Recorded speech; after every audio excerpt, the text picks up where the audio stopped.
नारायणं नमस्कृत्य नरं चैव नरोत्तमं देवीं सरस्वतीं व्यासं ततो जयमुदीरयेत्। ओम नमो भगवते वासुदेवाय, ओम नमः पितामहाय, ओम नमः प्रजापतिभ्यः, ओम नमः कृष्णद्वैपायनाय, ओम नमः सर्वविघ्नविनायकेभ्यः।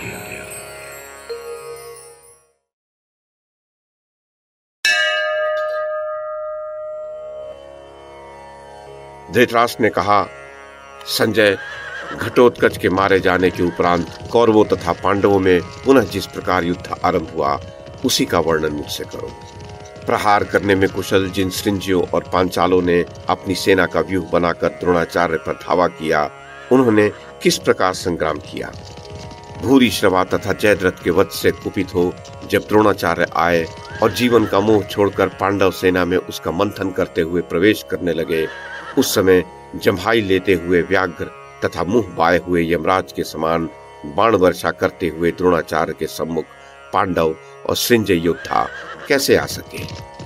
तात अश्वत्थामा, कर्ण, कृपाचार्य तथा दुर्योधन आदि जो महारथी रणभूमि में आचार्य द्रोण की रक्षा कर रहे थे, उन्होंने वहां क्या किया।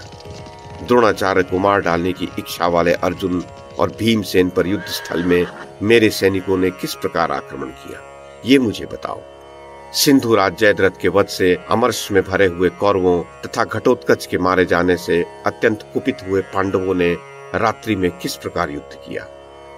संजय ने कहा, राजन, जब रात्रि में कर्ण के द्वारा राक्षस घटोत्कच मारा गया, आपके सैनिक हर्ष में भरकर युद्ध की इच्छा से गर्जना करते हुए वेग पूर्वक आक्रमण करने लगे तथा पांडव सेना मारी जाने लगी। उस समय प्रगाढ़ रजनी में राजा युधिष्ठिर अत्यंत दीन एवं दुखी हो गए। उन महाबाहु नरेश ने भीमसेन से कहा, महाबाहो, तुम दुर्योधन की सेना को रोको।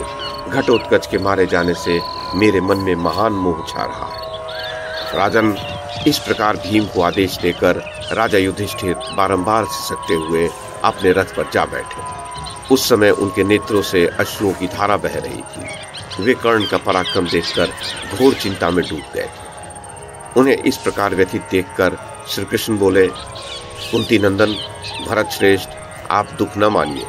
आपके लिए मूढ़ मनुष्यों की सी ये व्याकुलता शोभा नहीं देती। राजन, उठिए और युद्ध कीजिए। इस महासंग्राम का गुरुतर भार संभालिए। प्रभो, आपके घबरा जाने से विजय मिलने में शंका उत्पन्न हो जाएगी। नरेश्वर, श्री कृष्ण का कथन सुनकर धर्मराज युधिष्ठिर ने दोनों हाथों से अपने नेत्रों को पोंछते हुए कहा, महाबाहो, मुझे धर्म की श्रेष्ठ गति विदित है। जो मनुष्य किसी के किए हुए उपकार का स्मरण नहीं करता, उसे ब्रह्म हत्या का पाप लगता है। जनार्दन, जब हम लोग वन में थे, उन दिनों महामनस्वी हिडिंबा कुमार ने बालक होने पर भी हमारी बड़ी सहायता की थी। अर्जुन को अस्त्र प्राप्ति के लिए अन्यत्र गया हुआ जानकर घटोत्कच काम्यक वन में मेरे पास आया था, और जब तक अर्जुन लौट कर नहीं आया था तब तक हमारे पास ही रहा था। गंधमादन की यात्रा में उसने बड़े बड़े संकटों से हमें बचाया था। पांचाल राजकुमारी द्रौपदी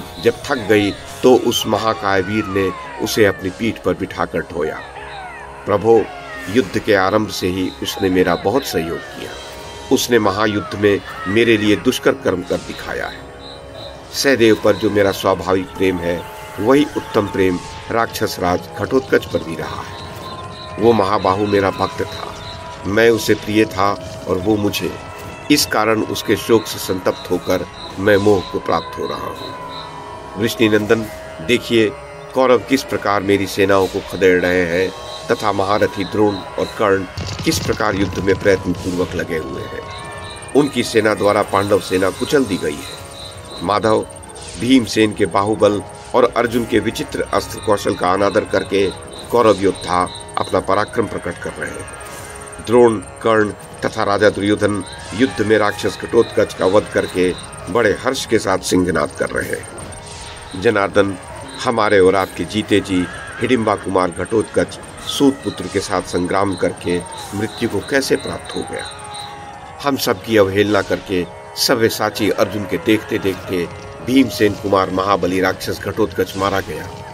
धृतराष्ट्र के दुरात्मा पुत्रों ने जब युद्ध में अभिमन्यु को मारा था, उस समय अर्जुन वहां उपस्थित नहीं था। जयद्रथ ने हम सब लोगों को व्यूह के बाहर ही रोक दिया था।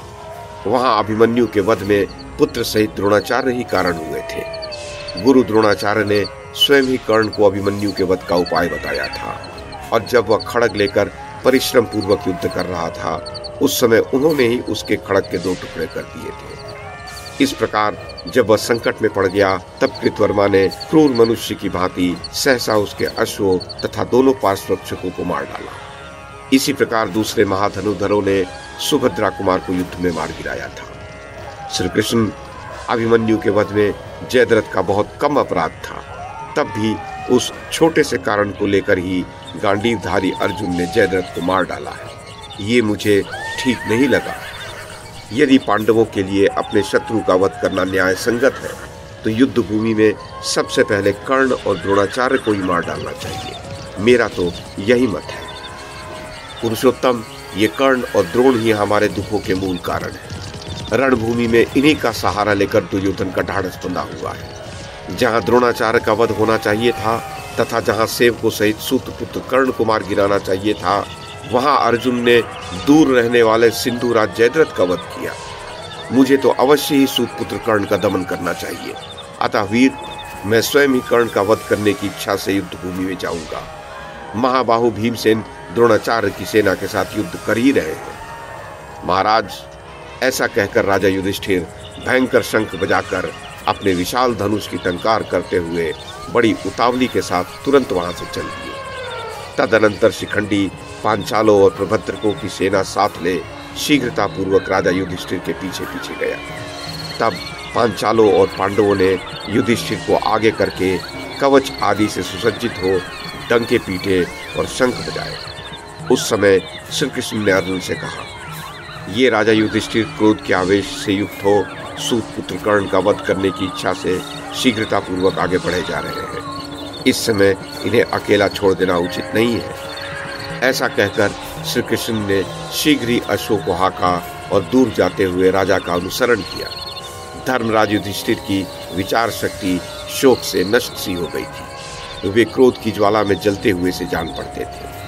महाराज धृतराष्ट्र, उन्हें सूतपुत्र के वध की इच्छा से सहसा जाते देख महर्षि व्यास उनके समीप प्रकट हो गए और बोले, राजन, बड़े सौभाग्य की बात है कि संग्राम में कर्ण का सामना करके भी अर्जुन नबी जीवित है, क्योंकि उसने उसी के वध की इच्छा से अपने पास इंद्र की दी हुई शक्ति रख छोड़ी थी। इस महासमर में कर्ण के साथ द्वैरथ युद्ध करने के लिए अर्जुन नहीं गया, ये बहुत अच्छा हुआ। ये दोनों वीर एक दूसरे से स्पर्धा रखते हैं। अतः युधिष्ठिर, यदि वे सब प्रकार से दिव्यास्त्रों का प्रयोग करते तो फिर अपने अस्त्रों के नष्ट होने पर सूतनंदन कर्ण पीड़ित हो समरांगण में इंद्र की दी हुई शक्ति को निश्चय ही अर्जुन पर चला देता। भरत श्रेष्ठ, उस दशा में तुम पर और भयंकर विपत्ति टूट पड़ती। मानद, यह हर्ष की बात है कि युद्ध में सूतपुत्र कर्ण ने उस राक्षस को ही मारा है। वास्तव में इंद्र की शक्ति को निमित्त बनाकर काल ने ही उसका वध किया है। तात, तुम्हारे हित के लिए ही वह राक्षस युद्ध में मारा गया है। ऐसा समझकर न तो तुम किसी पर क्रोध करो और न मन में शोक को ही स्थान दो। युधिष्ठिर, इस जगत के समस्त प्राणियों की अंत में यही गति होती है। तुम अपने समस्त भाइयों तथा महामना भूपालों के साथ जाकर समर भूमि में कौरवों का सामना करो। तात, आज के 5वें दिन ये सारी पृथ्वी तुम्हारी हो जाएगी।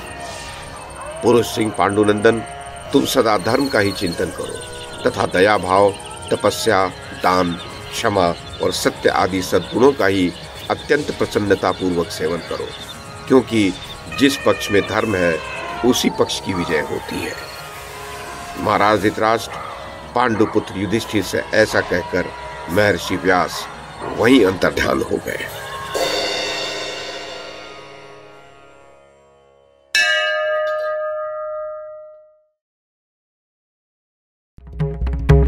YouTube के माध्यम से महाभारत की कथा को एक श्रृंखला के रूप में प्रस्तुत करने का हमारा ये प्रयास यदि आपको सराहनीय लगा हो तो कृपया इस कड़ी को लाइक और शेयर करें, चैनल को सब्सक्राइब करें और बेल आइकन को दबाएं। साथ में अन्य लोगों को भी देखने के लिए प्रेरित करें।